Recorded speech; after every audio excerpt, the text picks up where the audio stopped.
మీ car EMI కట్టలేకపోతున్నారా? మీ car EMI మేము కడతాం. ఈ నెంబర్కి కాల్ చేయండి. నమస్తే, welcome back to Suman TV. నేను మీ సంజయ్. ఈరోజు మనతో పాటు ఉన్నారు తోడు నీడ ఫౌండర్ రాజేశ్వరి అమ్మగారు. మ్యామ్తో మాట్లాడి రిలేషన్షిప్స్ గురించి, పిల్లల గురించి కొన్ని విషయాలు తెలుసుకుందాం. నమస్తే అమ్మ. నమస్తే సంజయ్. అమ్మ, ఈ మధ్య అమ్మాయిలు అబ్బాయిలు చూసుకుంటే 40 ఏళ్ళు వచ్చినా సరే పెళ్ళిళ్ళు చేసుకోవట్లేదు. అవును. తల్లిదండ్రులేమో మాకు మనవాళ్ళు కావాలి, మా ముందు మనవాళ్ళు బుడిబుడి అడుగులతో నడుస్తుంటే వాళ్ళ ఆటలు చూసి వాళ్ళ ఆనందాన్ని చూసి మురిసిపోవాలన్న ఉద్దేశంతో ఆలోచిస్తారు. కానీ పిల్లలు మాత్రం ఏం పట్టించుకోవట్లేదు. 40 ఏళ్ళ వరకు పెళ్లిళ్ళు కూడా చేసుకోవట్లేదు. అసలు ఎందుకు అంటున్నారు? ఈ 40 ఏళ్ళ వరకు పెళ్లి చేసుకోకపోవడం గల కారణాలు ఏంటంటారు? ఈ మధ్య ఇక్కడ పేపర్లో చదివాను, బెంగళూరులో ఒక సంస్థ పెట్టారు. ఏంటంటే అసలు పెళ్ళే వద్దు, 40కి కూడా అసలు పెళ్ళి ఎందుకు. వాళ్ళు ఏమంటున్నారంటే పెళ్లి చేసుకుని పిల్లల్ని కంటే ఆ పిల్లల్ని స్కూల్లో వేస్తే లక్షల డొనేషన్లు కట్టాలి ఆ పిల్లల కోసమని. వీళ్ళ ఏడుపులు, రోగాలు, రొచ్చులు, ఇన్ని బాధలు పడుతూ మన యూత్ అంతా ఇందులోనే పోతుంది. హాయిగా మనం ఇప్పటికే 40 ఏళ్ళకి లేటుగా పెళ్లి చేసుకుని మళ్ళీ పిల్లల్ని కానీ బాధల కంటే అసలు పిల్లల్నే కనకుండా ఉంటే ఆ 10 లక్షల డొనేషన్ కట్టేది ఈ 10 లక్షలు పెడితే హాయిగా మనం యూరోప్ ట్రిప్ వెళ్ళొచ్చు కదా, మన సంతోషాన్ని ఖర్చు పెట్టుకోవచ్చు కదా, ఎందుకు ఈ పిల్లలు అలా అమ్మటం మనకి అనుకుంటున్నారు. వాళ్ళ తల్లిదండ్రులు కూడా ఎలా అనుకుని ఉంటే వాళ్ళు పుట్టారు, కానీ వాళ్ళు అనుకోలేదు. వాళ్ళకి అప్పట్లో ఆ తెలివితేటలు లేవు కాబట్టి అనుకోలేదు, మమ్మల్ని అన్నారు. మాకు ఇప్పుడు తెలివి ఎక్కువ ఉంది కాబట్టి మేము గంటల్లా. ఒకప్పుడు పిల్లలు లేని తల్లిని గొడ్రాలు అనేవాళ్ళు. ఆమె ముఖం చూడడానికి కూడా జనం ఇష్టపడేవారు కాదు. పిల్లలోని తప్పించి పూజలు, పునస్కారాలు, మొక్కులు ఎన్ని చేసేవాళ్ళో పిల్లలు కావాలి అని. అది కూడా ఒకళ్ళిద్దరు కాదు, 10 మందిని కనేవారు పూర్వం. అంచేత పిల్లల కోసం తప్పించి పిల్లల్ని కనేవారు. ఇప్పుడు పిల్లలు మాకెందుకు అన్న ధోరణి బాగా ఎక్కువైపోయింది. అంటే 10 మంది పిల్లల్లోంచి 3 పిల్లలు అన్నారు, 3 అలా, ఇద్దరు అలా, ఇప్పుడు ఒకటి కూడా వద్దు అంటున్నారు. 2 పిల్లల్ని కన్నప్పుడు కూడా పేరెంట్స్కి టైం లేదు. అపార్ట్మెంట్లలో కూడా చూస్తుంటాను, సంవత్సరం పిల్లలు ఉంటే వాళ్ళని అందులో ఆ బండిలో వేసి ఆ పనమ్మాయి తీసుకెళ్తుంటుంది, తల్లి పక్కన ఫోన్ మాట్లాడుకుంటూ వెళ్తుంటుంది. ఇప్పుడు ఆ పిల్లలకి టైం పెట్టడానికి ఖాళీ లేదు, ఫోనే తప్ప. అంటే అది ఆ బండి తీసుకెళ్ళేటప్పుడు దాన్ని ఏదో అంటారు వాళ్ళు, ఆ పిల్లల్ని కూర్చోబెట్టి ఎగరచ్చి తీసుకెళ్ళేటప్పుడు తల్లి కూడా తీసుకెళ్ళదు, పనమ్మాయి తీసుకెళ్తుంటుంది. మేము పని మనిషిని పెట్టుకున్నాక మాకెందుకు తీసుకెళ్ళడం అని అనుకుంటారు. కానీ ఆ పిల్లల్ని గుండెలుగా హత్తుకోవటంలో, వాళ్ళ అమ్మాని పిలుపులో ఆ ఆనందం ఏంటో, ఆ మాతృత్వంలో ఆనందం ఏంటో వాళ్ళకి తెలియటం లేదనుకోవాలి ఇప్పటి జనరేషన్కి. అదంతా మాకు ఒక లంపటం, ఒక బాధ్యత. పెళ్ళి అదే పిల్లల అంటే ఒక బరువు, ఒక బాధ్యత అని అనుకుంటారు. అమ్మ, ఈ పిల్లల కనాలనే ఉద్దేశంతోనే పెళ్ళిళ్ళు చేసుకోవట్లేదు అంటారా? అది కూడా ఉంది. పెళ్ళి అంటే ఇప్పుడు ఏమవుతుందంటే, లివ్ ఇన్ రిలేషన్ ఉందనుకోండి, ఒక ఫ్రీడమ్ ఉంది, ఇష్టమైతే కలిసి ఉంటాం, కష్టమైతే విడిపోతాం. పెళ్ళి అనేప్పటికీ కొన్ని హక్కులు అవతల వ్యక్తికి వస్తాయి, భార్య అయినా భర్త అయినా కూడా. అంచేత నువ్వు ఇలా ఉండాలని వాళ్ళు, నువ్వు ఇలా ఉండాలని వీళ్ళు, ఆ రైట్స్ కోసం పోరాటం ఎక్కువ అవుతుంది. అంచేత లివ్ ఇన్ రిలేషన్లోనో ఫ్రెండ్షిప్లోనో ఉంటే పోయే కదా, హాయిగా ఉన్ననాళ్ళు కలిసి ఉంటాం.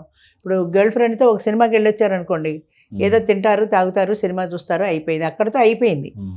ఆమెతో ఇంకా అంతకు మంచి రిలేషన్ లేదు. మళ్ళీ ఎప్పుడో కలవాలన్నప్పుడు కలుస్తారు, లేనప్పుడు లేదు. పెళ్ళి అనేప్పటికీ సాయంత్రం అయ్యేప్పటికి ఇంటికి రావాలి, ఇంట్లో పిల్లల కంటే వాళ్ళ చదువులు, వాళ్ళ ఫీజులు, వాళ్ళ పుస్తకాలు ఇవన్నీ చూడాలి.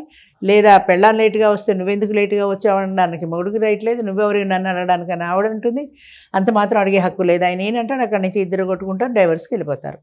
మొదట వివాహం, నాకు ఈ మధ్య పెళ్ళిళ్ళకి వెళ్తే తరచుగా కనపడుతున్నది ఏంటంటే, ఇన్ని లక్షలు ఖర్చు పెట్టి పేరెంట్స్ పెళ్లి చేస్తున్నారు, ఈ వీళ్ళు సంవత్సరం తిరగకుండా విడాకులు ఉంటే ఇన్ని లక్షలు బుడిదలో పోసిన పన్నీరే కదా. వీళ్ళకి కట్నాలు ఇవ్వడానికి పేరెంట్స్ ఎంత కష్టపడి డబ్బులు దాచుంటారు. కనీసం దాన్ని అది ఉన్ననాళ్ళైనా ఆ ఖర్చు అయ్యే వరకైనా కనీసం కొద్ది రోజులు కలిసి ఉందామన్న ఓపిక జనరేషన్లో లేదు. ఎవరికి లొంగి ఉండట్లా. ఒక బాండింగ్ అనేది ఏర్పడిన తర్వాత హెచ్చు తగ్గులు అనేవి జనరల్గా సహజంగా ఉంటాయి. ఆ హెచ్చు తగ్గుల్లో ఎక్కువేంటి తక్కువేంటి అన్న భావన ఉండాలి, కానీ నేను ఎక్కువ నువ్వు తక్కువ అన్న భావన ఉంటే అది సక్సెస్ కాదు. మాకు ఒక ఎంటెక్ అమ్మాయి ఉంది, ఆ అమ్మాయి బీటెక్ వాడిని చేసుకోదు, వాడు ఎంటెక్కే కావాలి. 50 ఏళ్ళు దాటాక వాడు ఎంటెక్ ఏంటి, బీటెక్ ఏంటి, ఇంకొక 10 ఏళ్ళు పోతే రిటైర్ అయిపోతారు కదా. అంటే నేను ఎంటెక్ ఉండి నాకంటే తక్కువ వాడిని ఎలా చేసుకుంటానండి. అందుకని కొంతమంది ఆడపిల్లని చదివించడానికి కూడా భయపడుతున్నారు. ఇది చదువు పెరిగిన కొద్దీ ఇది తక్కువ వాడిని చేసుకోదు, దీనికి మొగుడిని ఎక్కడి నుంచి. ఎంఏ పాస్ అయింది అనుకో, అమ్మాయికి పిహెచ్డీ వాడు కావాలి, బిఏ వాడిని చేసుకోదు. అంచేత అలాంటి భావాలు పెరుగుతున్నాయి. కాబట్టి నువ్వెక్కువ నేను తక్కువ అన్న ఫీలింగ్ లేకుండా మనం ఇద్దరము ఒకటే అన్న ఫీలింగ్తో ఉంటే ఫ్యామిలీ పెడుతుంది. అమ్మ, ఇప్పుడు ఈ 40 ఏళ్ళ వరకు పెళ్లి చేసుకుపోవడం అనే ధోరణి భవిష్యత్తులో ఎలాంటి ఇబ్బందులకు దారితీస్తుంది అంటారు? ఇలాగే తగ్గిపోతుంది. జనాభాలో ఒకప్పుడు చైనా 2 భారతదేశం ఉండేది. ఆ తర్వాత రేషియో ఆడపిల్లల రేషియో తగ్గిపోయింది, అవునమ్మా. మగవాళ్ళ రేషియో ఎక్కువ ఉంది. So demand and supply theory అంతే, వాళ్ళకి డిమాండ్ ఎక్కువ ఉంది ఆడవాళ్ళకి, ఆడవాళ్ళు తక్కువ ఉన్నారు కాబట్టి. అంచేత ఇప్పుడు ఆడవాళ్ళు ఎదురు అడుగుతున్నారు మగవాళ్ళని. అంతే, వాళ్ళు చెప్పినట్టు వీళ్ళు వినాల్సిందే తప్ప వీళ్ళు చెప్పినట్టు వాళ్ళు వినే పరిస్థితి లేదు. నాకు నువ్వు ఎంత కట్నం ఇస్తావని కాకపోయినా పెళ్లి గ్రాండ్గా చేయాలి, మాకు అలా కావాలి ఇలా కావాలి అని డిమాండ్ చేసే పరిస్థితి మగవాడికి లేదు.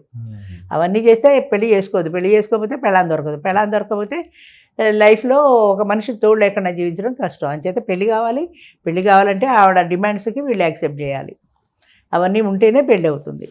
సో అదేవిధంగా పెళ్ళి అయిన తర్వాత జీవితం కూడా అంతే. జీవితంలో ఆమె ఉద్యోగం చేస్తుంది, ఆమె సంపాదించుకుంటుంది, నేను ఉద్యోగం చేస్తున్నాను, నేను సంపాదించుకుంటున్నాను. మళ్ళీ మా మధ్య పిల్లలు ఎందుకు లంపటం? మేము యూరోప్ ట్రిప్ పోవాలనుకుంటే ఇద్దరం పోతాం, హాయిగా ఖర్చు పెట్టుకుంటాం, జల్సా చేస్తాం, వస్తాం. పిల్లలు అనేది ఒక సంపదలాగా అనుకోవట్లేదు, ఒక బాధ్యత, ఒక బరువు అనుకుంటున్నారు. ఎప్పుడైతే బరువు బాధ్యత అనుకుంటారో తర్వాత ఇంకోటి ఏంటంటే, పూర్వం పిల్లలు పెద్దవాళ్ళు అయిన తర్వాత ఈ వృద్ధుల్ని చూసుకోవడం అనే సాంప్రదాయం ఉండేది, బాధ్యత. ఈ ఓల్డేజ్ హోమ్స్ లేవు కదా అప్పట్లో. ఇప్పుడు పేరెంట్స్ని చూసుకోవడం అనే సాంప్రదాయం లేదు. వాళ్ళు ముసలోళ్ళు అయ్యాక నెత్తిని చెంగేసుకుని ఓల్డేజ్ హోమ్కి పోవాల్సిందే, వాళ్ళ బతుకు వాళ్ళు బతకవలసిందే. అది స్టార్టింగ్ నుంచే భార్యాభర్తలకి గొడవ మొదలవుతుంది, మీ అమ్మనే చూడడం అని. అంచేత ఈ పేరెంట్స్ పెరిగి పెద్దవాళ్ళు అయిన తర్వాత చివరి రోజులు పిల్లల దగ్గర సేద తీరుతాము, మనవాళ్ళు మనవరాళ్ళతో ఉంటాము హాయిగా అన్న లేదు. మనవాళ్ళు మనవరాళ్ళు వాళ్ళకి అంటలా, పిల్లల దగ్గర సేద తీరడానికి వాళ్ళు ఏం ఖాళీగా లేరు, ఇద్దరు ఉద్యోగాలు పోతున్నారు. వేళకి మీకు భోజనం పెడతారు, తినేయడం, మీ రూమ్లోకి పోయి ఉండడం. ఓల్డేజ్ హోమ్కి దీనికి పెద్ద తేడా ఏం లేదు, కాకపోతే మన పిల్లల దగ్గర ఉన్నామన్న తృప్తి ఒకటే. వాళ్ళు ఏ సాయంత్రమో వస్తారు, వచ్చిన తర్వాత వాళ్ళకి ఏదైనా పని ఉంటే బయటకు వెళ్ళిపోతారు, మూవీకో వాళ్ళ పనుల మీద వాళ్ళు తిరుగుతారు. మహా అయితే భోజనం చేసేప్పుడు రాత్రిపూట 1 గంట కూర్చొని కబుర్లు చెప్పుకోగలరు. ఆ 1 గంట కోసమని జీవితాంతం ఉండవలసింది. అలా కూడా లేకుండా ఓల్డేజ్ హోమ్లకు పంపిస్తున్నారు.